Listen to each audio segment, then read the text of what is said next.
Hola, ¿qué tal? Sean todos bienvenidos una vez más a este canal Avivamiento Espiritual Yes. El día de hoy les tenemos un poderoso testimonio de Melissa, una joven que creció en la iglesia, pero que, como todo cristiano, también ha tenido bastantes batallas en la fe, pero gracias a Dios las ha podido superar. El testimonio está poderoso, así que no se lo pierdan. Pero antes de continuar y venir con el testimonio, yo quiero recordarles que se suscriban al canal, que le den like si les gusta el contenido que estamos haciendo y que comenten también las maravillas que Dios ha hecho con su vida. Por otro lado, también los queremos invitar a nuestra iglesia que está en Lima, Santiago de Surco, Girón Arica 365, frente a la comisaría. Están todos cordialmente invitados. Y ya, sin más nada que decir, quédense con nosotros. Bueno, aquí estamos, nos encontramos con Melissa, una joven que nació en la iglesia y nos trae un testimonio poderoso acerca de cómo Dios la sanó y acerca de cómo Dios la mantiene firme en su camino por... ¿Cuántos años tienes, Meli? Yo ya tengo 25 años. Por 25 años, así que no se vayan. Bienvenida, Meli, gracias por estar aquí. Gracias. Bueno, quiero que nos empieces contando cómo llegaste al Evangelio. Sí, un poquito para que todos te conozcan. Yo ya sé, pero que todos también te conozcan un poquito. ¿Cuál de los dos comienzos? El primero, o sea, ¿cómo creciste tú? ¿Cómo viniste a la iglesia? La primera vez que viniste a la iglesia, todo. Bueno, literalmente, desde que nací, estoy en la iglesia. De verdad. Bueno, mi mamá ya venía acá a la iglesia cuando yo estaba chiquitita de meses nada más. Y bueno, toda mi familia, en realidad, bueno, las hermanas de mi mamá se mantenían en ello, ¿no? O sea, fue una de las hermanas que inició viniendo a la iglesia el pastor Carlos y empezó pues a evangelizar a sus hermanas y una de ellas fue mi mamá. Así llegamos a la iglesia y así fui creciendo. ¿Y creciste totalmente todos los domingos en la escuela dominical? Todos los domingos en la escuela dominical. Y lo gracioso, y aún siento de que en realidad ese fue el don que Dios me puso, fue de que siempre me ha gustado enseñar. O sea, yo estaba en la escuela dominical como estudiante, pero había momentos que me salía por estar con los más pequeños. Siempre. Ya quería servir. Melissa sirve en todo. Desde pequeña empecé a servir en la escuela. Qué bueno. Bueno, entonces creciste totalmente. Naciste en el Evangelio, creciste en el Evangelio, pero quisiera saber si hubo un punto en el que tú decidiste por tu propia cuenta, o sea, un punto que marcó un antes y un después en tu vida espiritual, o simplemente toda la vida seguiste sirviendo así. Bueno, en realidad siempre estuve asistiendo a la iglesia. Lo encontré ya cuando fui creciendo, pasando de la primaria a secundaria. En esa transición ya lo sentí como una rutina. No fue un quiero ir a la iglesia, sino me toca ir a la iglesia. Cuando empiezas a crecer y ya no es voy a donde mi mamá me lleva, es ahora y yo puedo decidir a dónde voy. Exacto, ¿no? Entonces ya tenía otro tipo de amistades, otro tipo de amigos, era otro grupo social totalmente distinto al que yo ya estaba acostumbrada. Y empezaron con las influencias, ¿no? De que hay que salir, hay que ir a tal lugar, hay que ir a tal sitio.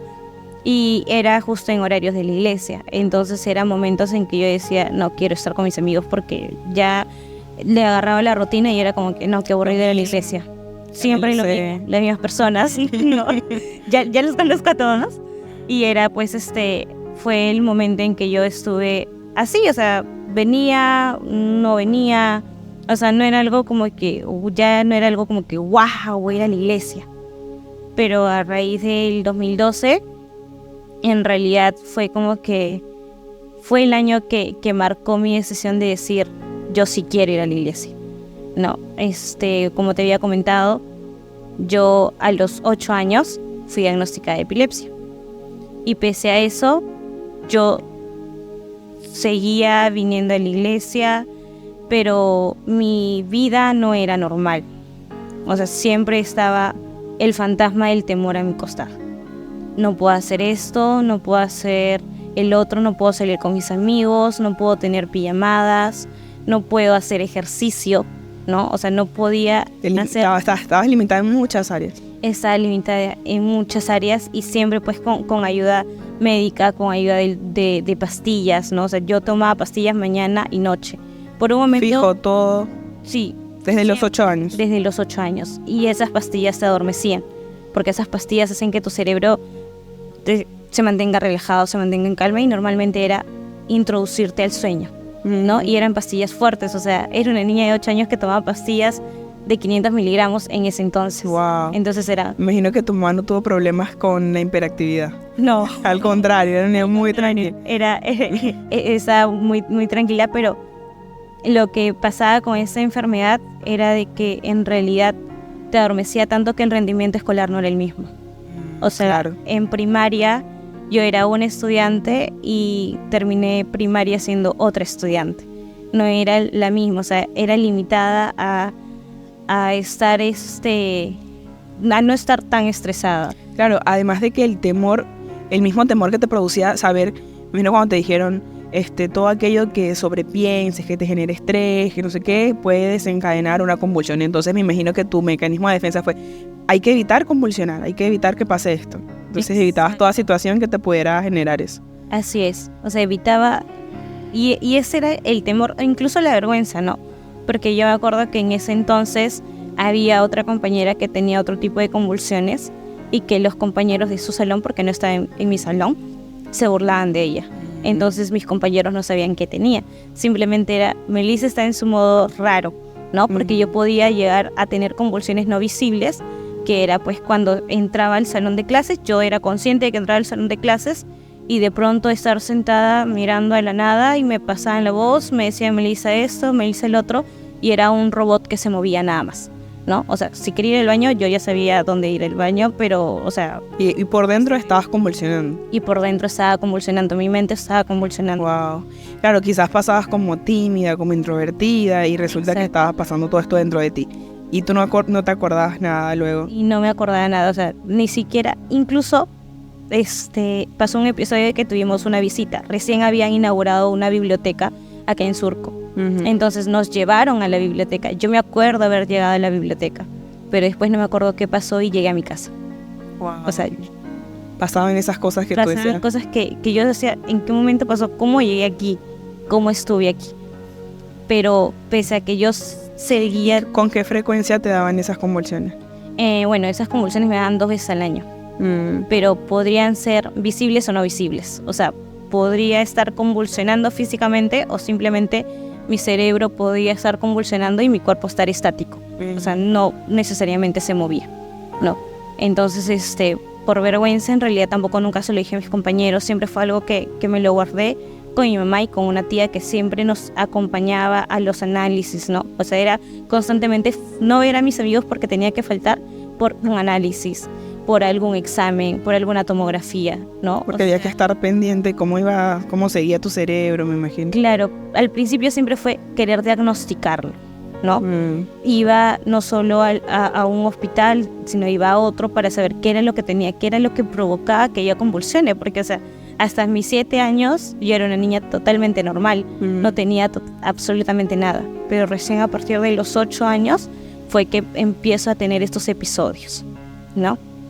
Entonces, pasé a mi secundaria, igual más introvertida, más tímida, de no querer mucho socializar, siempre con 2 amigos que en realidad ellos eran los que se acercaban, pero siempre fue Melissa la rara, Melissa la tímida, ¿no? Claro. O sea, siempre vivía con el temor y con la vergüenza de que en algún momento yo podía convulsionar, o sea, podía estar hablando así como ahorita contigo y quedarme así y no seguirle la hilación o la coherencia y lo que yo te quería comunicar. Claro, entonces tú pensabas, me imagino, hay una edad, además de la adolescencia, en donde tenemos temor de todo, en donde sentimos vergüenza de todo, entonces aún más, o sea, si en condiciones normales nos da vergüenza que el crecimiento, el cambio en nuestro cuerpo, no me quiero imaginar con una enfermedad a esa edad, ¿no? Y algo tan impredecible que no podías controlar, decir, no, este día no voy a clases porque puede ser que pase. Me imagino que estaba ahí el temor diciéndote cada rato, y si te pasa ahora, y si pasa ahora, y en el mejor de los casos que no sea visible, pero si es de las que son visibles, es todo un tema. Era todo un tema complicado, y en realidad hasta el 2012 que yo tuve una de mis convulsiones también, fue en realidad en el colectivo con mi mamá, ya estaba tarde al colegio, entonces tomamos colectivo y en pleno colectivo me dio una convulsión. Entonces mi mamá optó por no llevarme al colegio, pero sí estaba con una compañera de otro grado, ¿no? Y tipo, Melissa, ¿qué te pasó? ¿No? ¿Qué pasó? ¿Cómo estás? ¿Qué es lo que tienes? ¿Qué fue? Y eso hizo pues que mi burbuja cerrada sea más pequeña aún, o sea, de que ya no quiero, o sea, tenga miedo a de compartir el carro con alguien que probablemente sea un conocido. Si veía a alguien conocido en el colectivo, yo ya no lo tomaba. Esperaba otro colectivo. Y yo me hacía tarde porque yo no quería tomar el colectivo con esa persona por miedo a que me pase algo en el trayecto al lugar al que iba a ir. Wow. Entonces tú viviste, digamos, todo ese tiempo con miedo, adaptando tu vida, porque además no naciste con esto. Sino que fue algo que a partir de los 8 años empezó a molestarte, a estar allí, ¿no? Sembrando sobre todo el temor, creo yo que era lo más fuerte de todo esto, ¿no? ¿Y qué pasa, no? ¿Qué pasa en tu vida? ¿Qué pasa en qué momento se vuelve esto más complicado? En realidad, en la secundaria fue el momento en que se volvió más complicado, porque ya en la secundaria estamos en plena adolescencia, en plena pubertad, y muchas veces queremos, no, que quiero ir a quedarme en la casa del amigo, que tenemos una reunión, que queremos, no sé, ir a un mall, a un lugar a poder compartir, y era como que no se podía, porque tanto el temor no solo ya era conmigo, sino también ya con mi mamá, porque pasamos de un grupo, como te decía, ¿no? Un grupo social que las mamás se conocían, los chicos se conocían, a entrar a un grupo nuevo. O sea, yo era la nueva del colegio. Todos ya se conocían, todos ya pasaban ya habían terminado una promo, entonces yo era la recién llegada, ¿no? Entonces era adaptarse a tener confianza nuevamente a ello y a eso, ¿no? O sea, se volvió más difícil porque en realidad ya sentía que mi grupo de amistad se había disuelto, ¿no? Y era otra vez entrar a un nuevo grupo, ¿no? Entonces en la secundaria se complicó aún más cuando falleció mi papá, que fue en el 2012. Entonces yo entraba en una depresión, pero esta depresión era oculta, porque mi mamá estaba recién operada y en realidad uno no podía mostrar sus emociones. Claro. Por fortaleza eso. Claro, me imagino que cosas, ¿no? Quisiste hacértela fuerte para apoyar a tu mamá en todo esto, ¿no? Me imagino tu mamá recién operada, tú con esta mentira de la enfermedad atemorizando, entonces me imagino lo último que quiero es seguir siendo carga para mi mamá, seguirle aumentando las preocupaciones. En realidad así eran las cosas. Entonces aún estaba la semilla en mí de que Dios siempre estaba conmigo y que Él me había acercado, ¿no? Entonces yo agarré y conocí a una persona que en realidad constantemente me decía: fuiste escogida por Dios, Dios tiene un propósito para ti, sin saber en realidad la enfermedad que yo tenía, solo conociendo la situación. No, yo siempre fui muy pegada a mi papá y fue una situación muy difícil, ¿no? O sea, mi día de la madre fue el día más triste porque justo fue el día de la madre que sucedió lo de mi papá. No. Entonces aprendí junto al Espíritu Santo en realidad a levantarme, y puede ser que fue en ese momento porque yo lloraba siempre en silencio en mi dormitorio, lloraba que extrañaba a mi papá, que quería irme con mi papá, que prefería estar con mi papá, o sea, que yo ya no le encontraba sentido. Fuerte. Entonces yo agarré y bueno, esta persona siempre venía, ¿no? Como te dije, yo ya le había encontrado rutina a venir al grupo de jóvenes. Entonces para mí era ser vida social. Pero cuando esta persona llega y me ayuda a marcar este cambio, fue el momento en que yo digo: Dios, si tú tienes un propósito para mí, háblame porque lo necesito.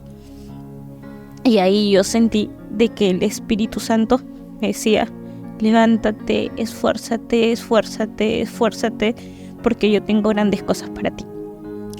Entonces yo agarré y me tomé de eso. Y yo empecé a decir: yo puedo con todo. Me empecé a meter de lleno, pero ya no por rutina, ya no por religiosidad, sino por convicción a lo que Dios tenía preparado para mí, de que yo ya sabía de que Dios me iba a levantar. En algún momento yo sabía que Dios me iba a levantar, entonces mi proceso así fue largo porque era la lucha aún del temor, de la vergüenza y del querer pararme y ser como ese Daniel, ¿no? Entonces era mi temor, la vergüenza, las mentiras que el diablo me decía por un lado, y por otro lado era el querer yo de verdad levantarme y decir, yo puedo, todo lo puedo en Cristo que me fortalece, ¿no? Y ahí empecé.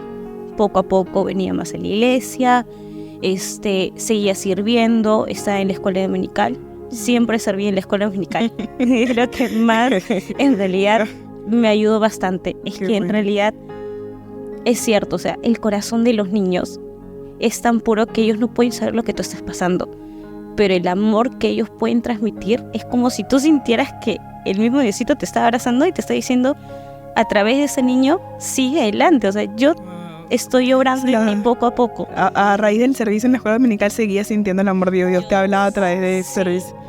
Bueno, y al día de hoy Melissa es maestra de inicial. Maestra de inicial. Wow. Porque siempre tuve esa vocación y yo sé, como te decía, ¿no? O sea, yo siento de que esa vocación no nació solo de mí, sino del propósito que Dios tiene para mí. Amén. Entonces, ese proceso fue muy complejo, pero en 2015 yo agarro y yo digo, yo quiero servir. Yo quiero darle de lleno mi vida a Jesús y tomar la decisión de bautizarme. Pero previo a eso, como te contaba en el verano 2013, nadie sabía, pero yo acepté a Cristo. Nadie se enteró. Claro, ni nadie te lo ha preguntado tampoco. Melissa, si creciste en la iglesia, nadie te pregunta. No, ya creciste en la iglesia, wow, tú sabías mucho de la iglesia porque tú has nacido aquí. Pero no es así. Sí, no necesariamente tienen que ser. Es importante este punto porque en la vida de todo cristiano tiene que haber un antes y un después. Y no es hereditario, sino que cada persona se tiene que parar y decir, yo decido seguir a Cristo, yo decido nacer de nuevo, yo decido creerle a Jesús. Exacto. Y decido esto para mi vida. Y entonces en ese verano de 2013 tú decidiste. Yo decidí y me metí, empecé a estudiar un poco más, a leer un poco más. Sí, siempre se hace difícil, al comienzo es difícil, ¿no? Porque al menos yo no soy una persona que le guste leer mucho, pero aprendí. Aprendí porque conoces más, sabes qué cosas tienes preparado. O sea, tú ves la Biblia y en realidad la Biblia la tienes que ver como un buffet que tú puedes coger de ahí en cualquier momento. Y no hay hora límite, no hay porción limitada que no solo agarra del Nuevo Testamento y no del Antiguo. Sino es poderoso lo que estás diciendo, porque cuando vamos a un buffet nos queremos comerlo todo, ¿no? Y a veces, como te dices, a los que no nos gusta mucho leer, no, se nos hace pesado leer la Biblia, pero eso es lo que nos da la herramienta para el momento de la prueba, para el momento del problema. De ahí es donde sacamos la fuerza de Dios, sacamos la palabra que nos va a establecer en la verdad contra toda mentira que quiera venir a poner el diablo en nuestras vidas. Así es, y yo empecé a comer de ese buffet. También se ve, pero sí empecé a comer de ese buffet. Y 2015 yo tomo la decisión. Entonces ya había estudiado, ya sabía, ya había visto un milagro de hace años en mi tía. Y yo agarré y yo dije, no, Dios ya me sanó.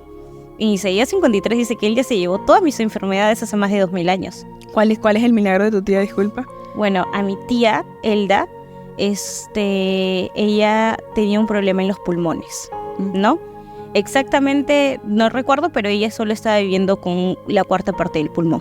Wow. Nada más. Le dijeron que no podía tener hijos, tuvo su hija, pudo conocer a su nieto, ¿no? Y fue poderoso, pero igual para mí era como que... Ahora me toca a mí, o sea, Dios lo hizo en la vida de ella, pero ahora soy yo, ahora es mi fe, no es la fe de alguien más. Ajá, a ver, ya no es alguien más que dice, no, yo estoy sano, sino ahora me toca a mí decirlo y tener la convicción de, ¿no? Entonces, 2015, yo empecé, yo estoy sana, yo me bauticé en agosto, creo, y empecé, yo soy sana, Jesús se llevó mis enfermedades, ya tengo la victoria, esa victoria me pertenece a mí, y yo ya no voy a tomar pastillas porque yo estoy sana, ¿no? Y la lucha era con mi mamá, no, que igual tienes que tomar pastillas, que no hay que ser imprudente, que no sé qué. Y yo le decía, mamá, es que está bien, pero yo estoy sana. Mi Dios no miente. mi Dios me salvó, mi Dios me rescató. Yo estoy sana. Y yo dejé las pastillas. Y tenía a mi hermano y a mi mamá. Toma tus pastillas, ya tomaste tus pastillas, te toca. Y yo decidí no tomar mis pastillas. Entonces, de las convulsiones que yo tenía de 2 veces al año y luego de 1 vez al año, desde el 2012 empecé a tener convulsiones 1 vez al año. Nada más. Pero en 2016... Cuando tomas la decisión. Yo tomo la decisión y yo dejé de tener convulsiones. Y en 2022, yo agarro y digo, bueno, ya tengo el seguro, porque el seguro solo acá en Lima te lo dan hasta los 17 años. Cumples 17 años y ya te quitan el seguro, ¿no? Porque ya puedes trabajar, puedes ser independiente. Entonces, me dejó de atender, yo ya no tomaba mis pastillas, o sea, me daba igual tenerlas o no, o recibirlas, porque yo ya sabía que estaba sana. Entonces, por el trabajo, vuelvo a tener el seguro y retomo los estudios para igual hacer un chequeo general de cómo está mi cerebro, ¿no? Entonces, voy al seguro, le digo al doctor, al neurólogo, le digo, bueno, a mí me diagnosticaron de esto, hace tanto tiempo no tengo ningún tipo de convulsión. Entonces me dijo, bueno, vamos a hacerte los estudios para corroborarlo, ¿no? Me hicieron la tomografía, me hicieron el electroencefalograma, que te introducen el sueño y te hacen el estudio para ver cómo reacciona pues a la electricidad, creo que es. Wow. No, entonces me hicieron esos 2 estudios y el neurólogo lo vio y me dijo, ¿ya para qué vienes? ¿No? Porque literal fue su tono, ¿no? O sea, ¿para qué vienes si ya estás sana? No has tenido convulsiones en más de 6 años, ya no las vas a tener. Tú ya estás sana. Entonces ahí yo dije, ¿no? Mi Dios nunca me mintió. No, o sea, mi Dios en realidad, Él me sanó. Y desde el momento en que yo ya dejé de tener convicciones, yo decía, fue Dios. Wow. No pudo ser otra persona, claro. Porque no fue el médico que me sanó. Ni fueron la medicina que había dejado. Exacto. Fue Dios. Y fue justamente en ese momento y bueno, que otra de las enseñanzas que nos deja este testimonio es que Dios llega a tiempo, ¿no? A tiempo, ¿no? Porque contra todo pronóstico, porque lo que fuese decidido de ti, en el caso de que no fueses estado con Jesús, imagínate, ¿no? Muere tu papá, que era un pilar en tu vida. Tenías esta mentira con toda esta enfermedad, además, una edad complicada, en la que dicen, no, los adolescentes, esa edad es complicada, Entonces, contra estos 3 factores que eran súper fuertes y súper válidos, Jesús dijo, no, en este momento lo que yo escogí, lo que yo separé, lo voy a hacer mío, lo voy a permanecer, lo voy a cuidar, y entonces aquí estás tú. Y bueno, yo le doy gracias a Dios y gloria a Dios por tu vida. Melissa es una persona que sirve en la iglesia, en todas las áreas yo creo que sirve. Es una persona que tiene un corazón grandísimo, ella y su mamá, yo creo que han mantenido esta iglesia por mucho tiempo, y de verdad que yo también le doy las gracias porque siendo extranjera en este país, y sin el trabajo y el servicio que ustedes fueran hecho, quizás esta iglesia no estuviera, entonces tampoco fuésemos sido nosotros bendecidos de la manera en que hemos sido bendecidos en esta congregación, en esta iglesia y en este país. Así que yo también te doy mucho las gracias, Melissa. Y nada, y no me canso de dar la gloria a Dios de que es bueno y que todo lo hace perfecto, y que yo me alegro mucho con cada uno de los testimonios que están en este lugar, porque siento que me ha pasado lo mismo. Siento que me da mucha alegría de ver lo que al Dios al que le sirvo, al Dios al que le servimos, lo maravilloso que es Dios con nosotros, con todos, que todos tenemos un testimonio. Yo no sabía hasta el día de hoy que Melissa había pasado por todo esto, pero te contaré, perdóname que te interrumpa, no todos lo sabían. Como te decía al principio, eso solo fue cerrado. O sea, primero se enteró, obviamente, pues mi mamá, la ayuda de una tía que nos llevaba constantemente pues a los doctores, a los hospitales.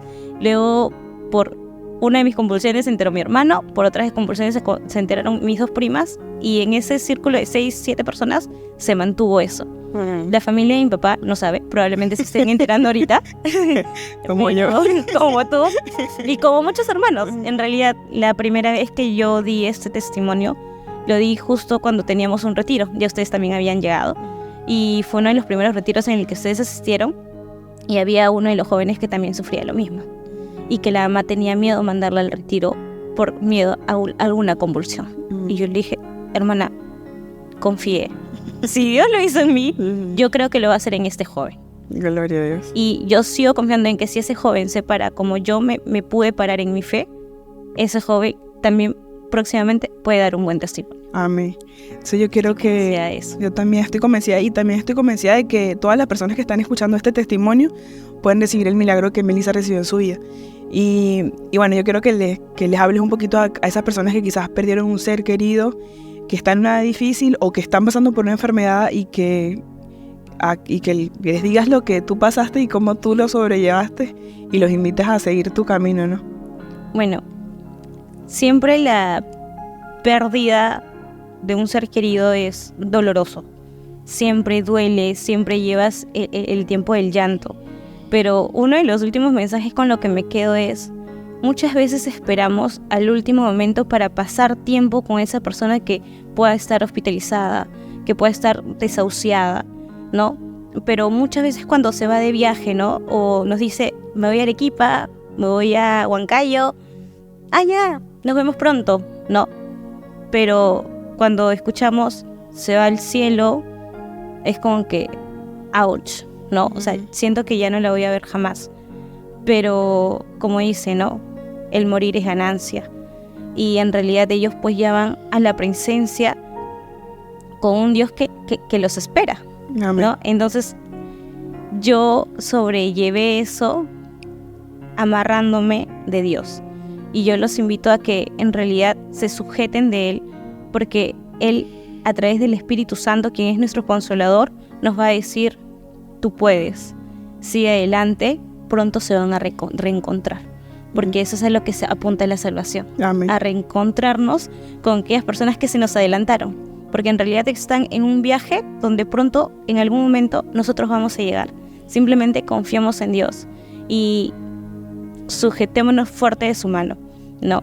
Y respecto a la enfermedad, tengan fe. Ya Dios se llevó las enfermedades hace más de 2000 años. La enfermedad no te pertenece. La enfermedad puede ser un adorno o algo que te habrán puesto por ahí, pero no es tuya. No es nuestra. La enfermedad ya fue vencida, ya fue derrotada. Amén. Simplemente digámosle a eso, chao, no eres mío, no me perteneces, yo estoy vestida de la sanidad que Dios me regaló. Amén. Eso Amén. es lo que les Si puedo tú decir. quieres recibir esa salvación, recibir esa sanidad y todas esas bendiciones que tenemos con Jesús, Sí. Melissa va a hacer la oración de fe para que tú también la puedas tener.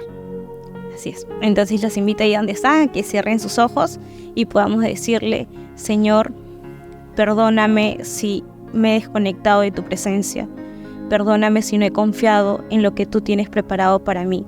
Pero en este momento yo te quiero abrir mi corazón y quiero entregarte todo lo que soy, para que limpies y puedas poner al Espíritu Santo dentro de mí, para que consuele y para que cubre cada una de las heridas, cada una de las cicatrices emocionales que pueda tener en mi corazón y las puedas sanar. Gracias te damos porque sé que, Espíritu Santo, tú vas a estar en mi ser y vas a ser mi amigo fiel y que nunca me va a fallar. Amén. Amén. Amén. Gracias, Melissa. Gracias a todos. Que sean todos muy bendecidos. Gracias.